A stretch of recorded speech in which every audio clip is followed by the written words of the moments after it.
Hi guys, today we're gonna continue where we have been left off. We're gonna finish this lecture, which is animal organization. Today I'm gonna cover musculature tissue and nervous tissue. So what is the muscles? Muscles is it's also separate organs, and muscle composed most of the mass of your body. What is the function of muscle? The first function of muscles is to cause your body parts to move, right? This is this is a function of a skeletal muscles. But also we have three types as epithelial tissue, and we saw in the connective tissue we have different variety of type of tissues.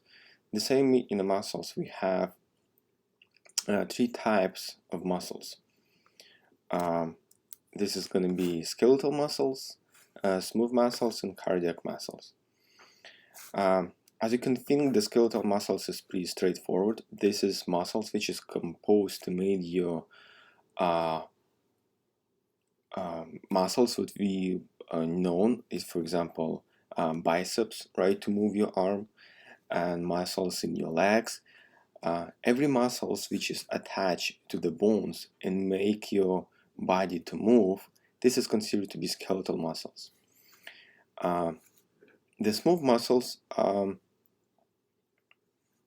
muscles which is located on a stomach, small intensive, big intensive, and also you can find smooth muscles in the blood vessels, in the big blood vessels, and the cardiac muscles we can find obviously in the heart. So all of them have a distinguished look, and we're gonna talk about how you can be able to distinguish between those three muscles, and they have different characteristics, each type of muscles. So I'm gonna talk about in the real examples and their function. So let's go to the histology guide, and we're gonna look at the some slide. So I'm gonna start with a skeletal muscle. So those cells composed mostly of two special proteins are known as myosin, which is responsible for movement of those and construction of those cells, right? So I'm gonna zoom in right now in a sample.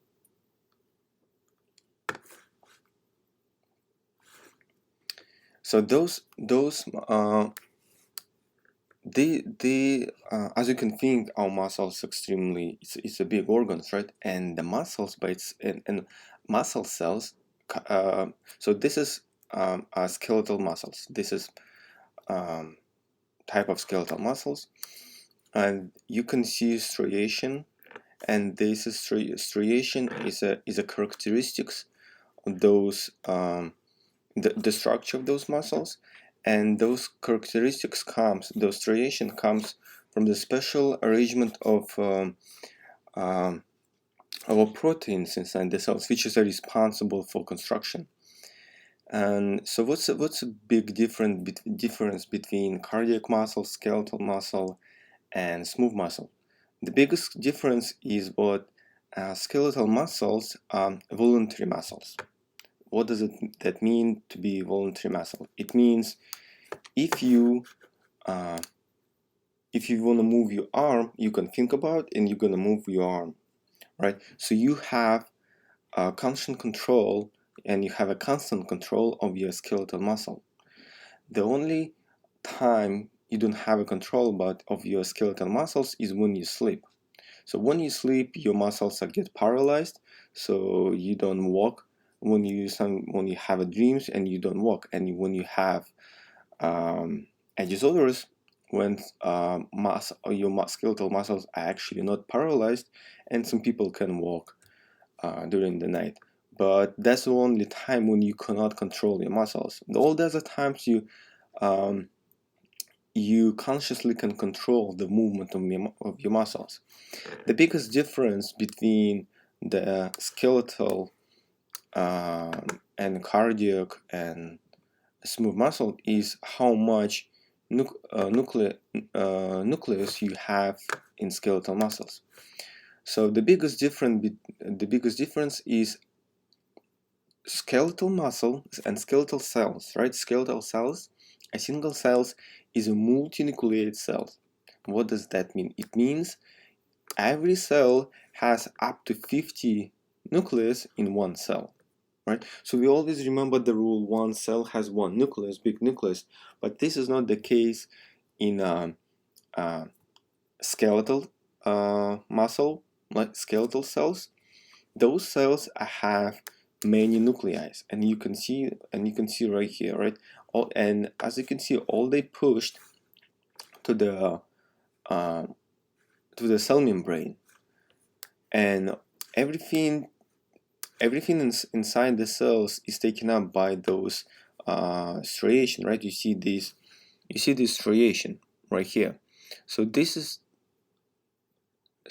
striation comes from the special arrangement of proteins, and the cells and the nuclei are pushed toward the cell membrane by those proteins. So this is one difference between so the way you can differentiate between skeletal muscle and, for example, let's go to the cardiac muscle. No, let's say in the skeletal muscle, there's how many nucleotides, how many nucleus, right? How many nucleus you have per cell. So one more time, skeletal muscle have more than one nucleus per cells, up to 50. So but the smooth muscles and cardiac muscle have only one nucleus, and also they have a special striation. Right? So those striated cells, and this is a special arrangement of proteins which is responsible for contraction. However, in the smooth muscles, those cells, first of all, they smaller, much smaller, right? So this is one cell. And we cannot see the beginning of a cells and the end of a cell. So those cells are extremely long. Smooth muscles, they have pretty much general size as a cell, and they have one nuclei inside the cells, and they do not have that type of striation as a skeletal muscles. So you can differentiate between skeletal muscle and the smooth muscle how much nucleotides or how much nucleus you have per cells, and smooth muscles do not have a striation. Right, you can see the borders kind of cells right here, right here. You can see the bottom of cells. And the cardiac muscles, what the difference between cardiac muscles and skeletal and smooth muscles is they also a singular nucleus cells. It means they have only one nucleus per cell. But the difference between smooth muscles, they are striated. They actually striate, and they connected by special structure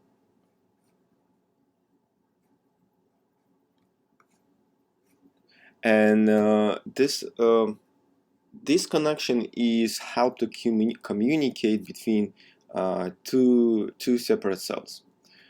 And when we're going to talk about the cardiac muscles in the slides, I will explain why this is important.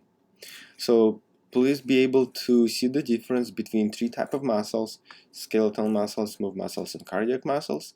Let me repeat.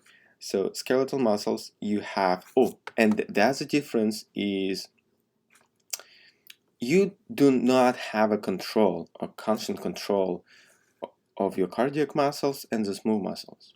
You cannot make your heart beat faster, or you cannot make it beat slow, or you cannot dilute your vessels, right? So the smooth muscles they locate in your vessels, and when they contract it, they gonna the vessels is gonna get smaller, and when they gonna dilute, it means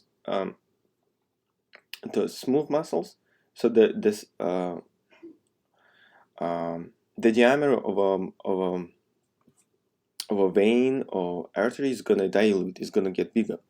So, but you cannot control those movements. You cannot control the peristaltic movements of your stomach or of your small intestines.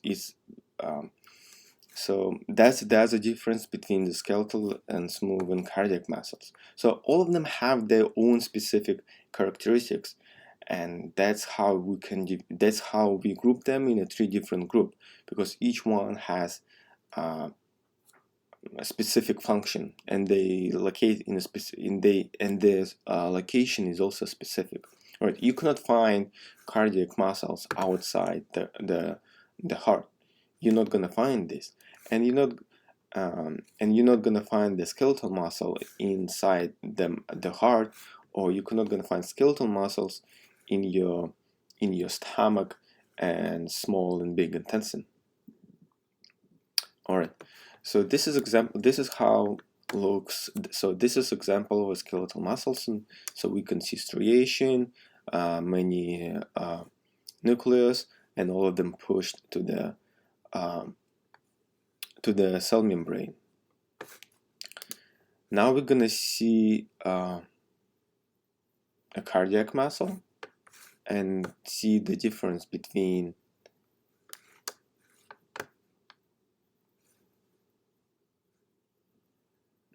So right now you can see much bigger difference.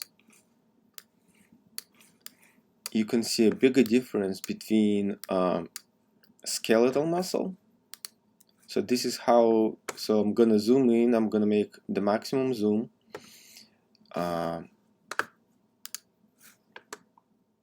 So we can compare. So this is example of a skeletal muscle, and this is example of a cardiac muscle. So, right? So you can see the big difference between those two types of muscles. So first of all, in the skeletal muscles, the cells push toward the cell membrane, right? In the cardiac muscles, the nucleus, first of all, you can find only one nucleus per cell, and they do not push to the cell membrane, and you can see they a little bit much bigger than in a skeletal muscles. Also, you have intro.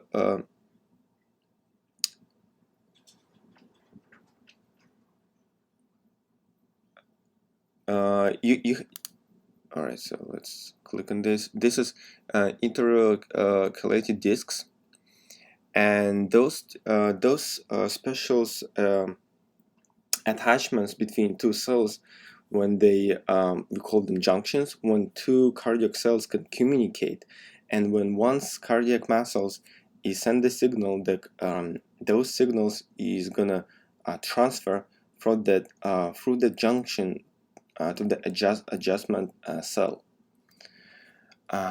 You can see examples right here. It's very difficult to see those in a. This is a good example. So you can see how two cells interact. Each one has a nuclei right here. This is a good example. Sometimes it's not easy to see those small structures in a bright field microscopy, but if you have electron microscope, it's easier to do.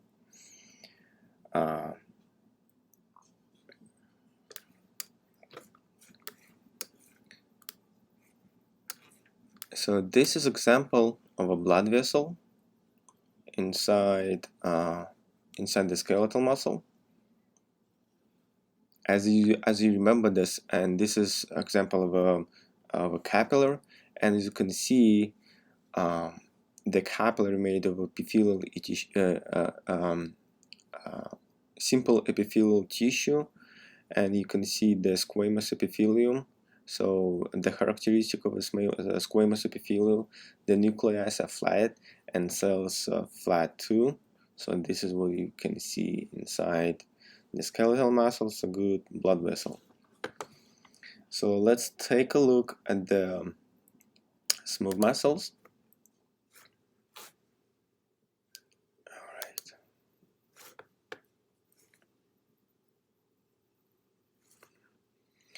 So this is a very good example of a smooth muscles, and as you can see, a big difference between smooth muscle and cardiac muscle and skeletal muscle. So I'm gonna zoom in and we're gonna take a look at all of them one more time, right? So skeletal muscle have a striation. They have a nuclei pushed to the membrane. They're multinucleate. That means they have up to 50 nucleus per cell. Cardiac muscle, they also have a striation. You can see this striation right here. They have the same structure inside, but they much shorter cells, and they connected by interlocated discs, and they communicate to each other, so they much shorter cells, and they have only one nucleus per cell. Smooth muscles, they do not have a striation at all, so you're not gonna find those striation in those cells.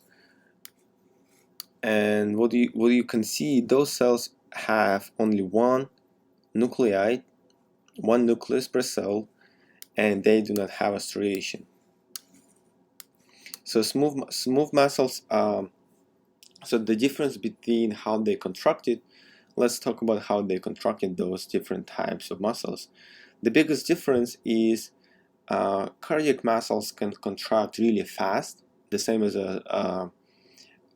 skeletal muscles. So skeletal muscles and cardiac muscles, they can contract really fast, and they need a lot of energy. So when you start to run, a lot of energy is produced in the form of ATP to boost those cardiac and skeletal muscles.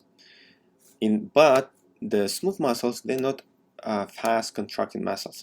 They contracted very slowly, and because they do not have a striation, that's why they contract very slowly.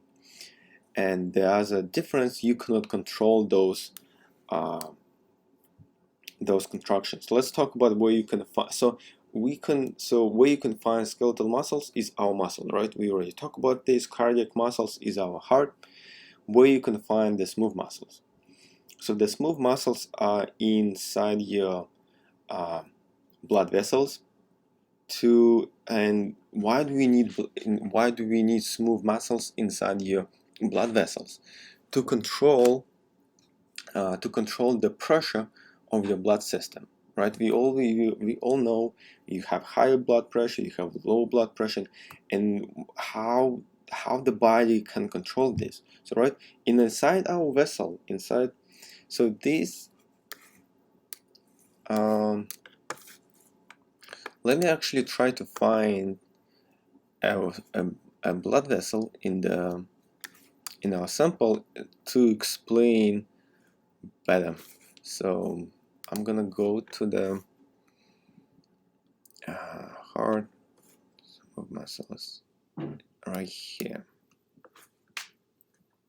So this is a good example of a blood vessel, right? So we're gonna talk about the blood vessels in our next lecture, but let me just introduce. So how where you can find the smooth muscles, right? So right here you have a smooth muscles inside the blood vessel, and we have the smooth muscles to control how much the blood vessel can contract and dilute, right? If you're gonna contract the blood vessel, so the diameter is gonna be get shorter. By doing this, you're gonna increase the blood pressure. So you're gonna increase internal pressure inside your vessel. But if you're gonna dilute, So if your muscles, which is walls of your vessels, is gonna get diluted, they're not gonna get contracted, right? And it means your muscles is gonna dilute, and the blood pressure is gonna drop. So where else you can find smooth muscles? In your stomach, in your small intestine, right? This is example of a small intestine. If you can recall those structure, really like structure in a small intestine, and under the so the outer portion of a small intestine, this is made with smooth muscles, and their function, so we have food which is traveling inside. We have food traveling inside your digestive tract, right? And how this food is actually travel? The food is traveled by special contractions by your digestive tract, and they call peristaltic contraction, when one portion of a start to contract, and it's wavy contraction, right? So it contracted at one place, then it dilute, and it goes another place. By doing those contracted peristaltic movements, the food is travel through the digestive tract, and those contractions sometimes are very slow and very gentle. So, and the smooth muscles are responsible for doing this, right? So the smooth muscles you can find in your digestive tract, in your the main place is your blood vessel, digestive tract, and stomach. So please be able to know the difference between those cells, how many nuclei we have. Does the cell have a striation or it doesn't have a striation? How many nuclei? Is it voluntary cells or is not voluntary cells, right? For example, smooth muscles, we cannot control contraction of a smooth muscles, the same as cardiac muscles. So know this simple difference and where you can find them. All right. So the next topic we're gonna talk is gonna be on nervous tissue. So the nervous tissue, one of the most important tissue in our body, which is made up us intelligence is that's why we have intelligence, and that's why we can think. And nervous tissue made up is making brain, spinal cord, and nerves.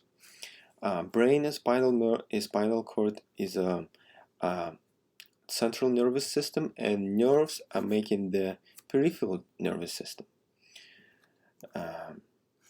So in the brain, in spinal cord, where the most thinking and most decision is taken up, and they travel by nerves to your body, to your organs, to your muscles.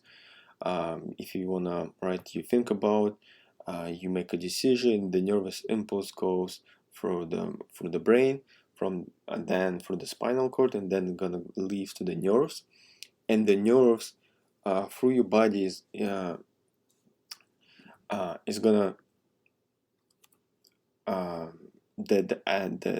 the signal is gonna travel through the nerves to the muscles, organs, and so on.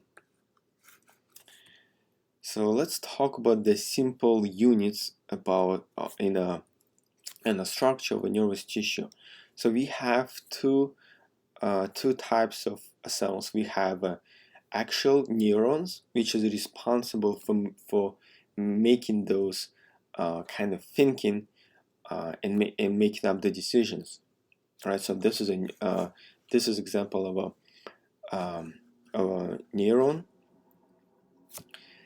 and let's talk about the structure. So the neuron have only one nucleus, right? compared to cardiac skeletal muscles, which have up to 5 nucleus. Neurons have only one nucleus. Most of all cells in the nervous tissue have one nucleus, so you don't have multinucleate cells. And you have a cell body. Cell body is the biggest portion of a neuron, and then you have a small processes. Those are the small processes. They call dendrites, and dendrites are responsible for receiving the signals and information from other neurons. So other neurons can communicate to and attach to neuron by those dendrites. So one neuron can have up to 200 connections to the different neurons. But most of the neurons have only, the neurons all have also axon, one big processes, and this axon is gonna send by this axon, the signal is gonna be sent. So neurons can receive up to 200 signals, but they can send only one signal. All right, so this is a big notice to remember. Neurons have many dendrites, small processes, right? They very small compared to the axon.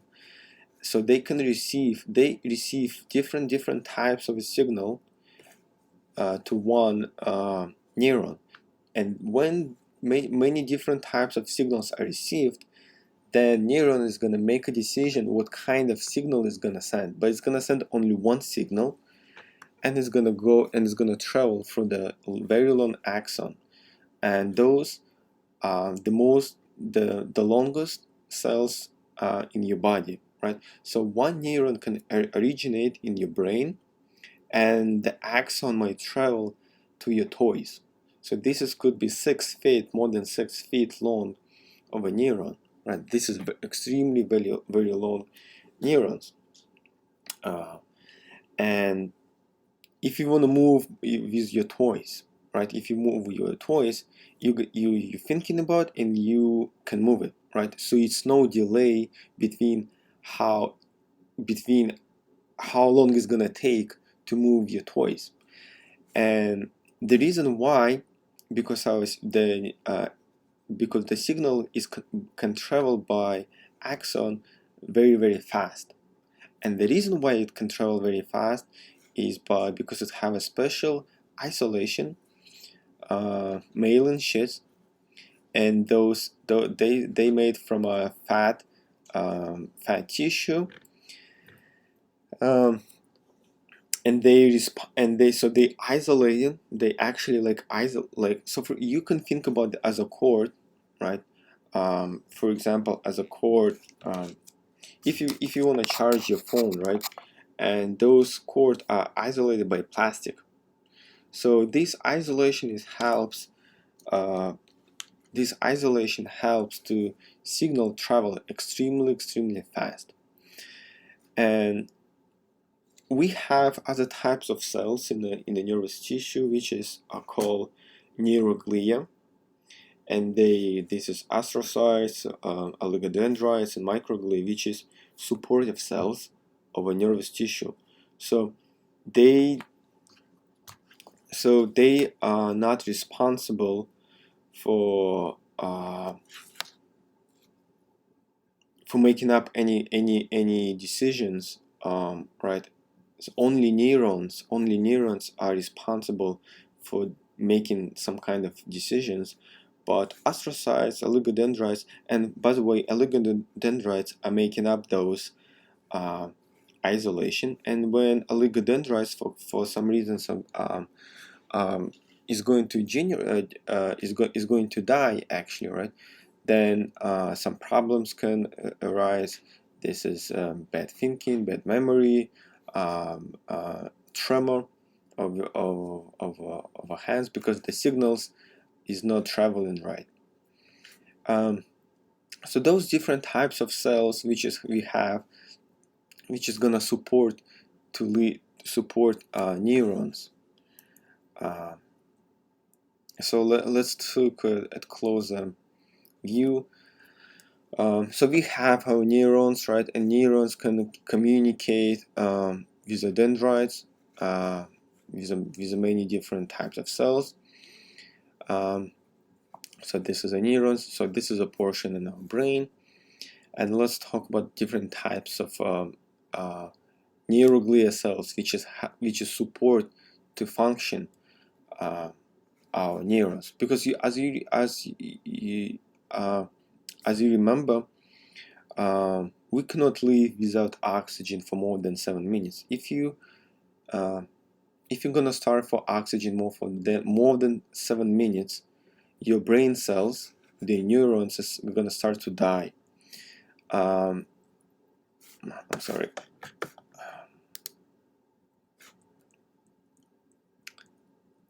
This is why we have so many different cells, which is gonna support our neurons.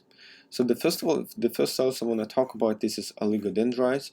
Oligodendrites providing the isolation for the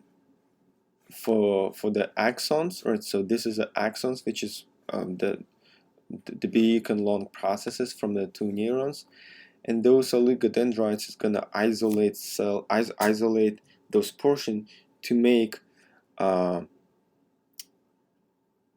propagate the electrons, propagate the electric signal faster.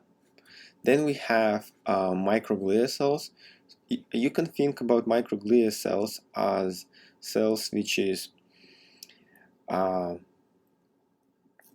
immune cells of your brain. So they're gonna protect neurons from any harmful molecules might appear in a neurons in a nervous tissue. So they're gonna be able. So they are making sure it's no harmful substance or microorganism in a nervous tissue. Then there's a type of a cells is a this is a type of kind of epidermal tissue. So this is like it's very difficult to say if it's real epithelial tissue or is it nervous tissue. They have both characteristics of epithelial tissue and the nervous tissue. So epidermal cells. So their function is to produce cerebrospinal fluid, and this cerebrospinal fluid is washing out the brain from the outside and drain all the so when the neurons work, so our neurons working 24/7, right? They don't have breaks and they don't have vacations, and they consume a lot of energy. So when the neurons produce a lot of energy, they also produce a lot of waste, and with this waste has to be leaved through the cerebrospinal fluid and by our veins and blood vessel. Astrocytes is also support our cells, so they help to form the blood-brain barrier. This is what is a blood-brain barrier? Is a special structure. So astrocytes make a special structure on the capillaries to prevent harmful molecules to go inside the neurons, right? If you're gonna digest something, or if you're gonna eat something, or if you're gonna breathe in something, so astrocytes is gonna making sure those molecules is not gonna diffuse through the blood vessels and not gonna harm the neurons. So they have a special structure in all vessels, which is gonna protect what can leave from the blood to the neuron tissue. They also assist with the neural development. And when your neurons gonna die, they're gonna replicate and take up the space from the dying neurons.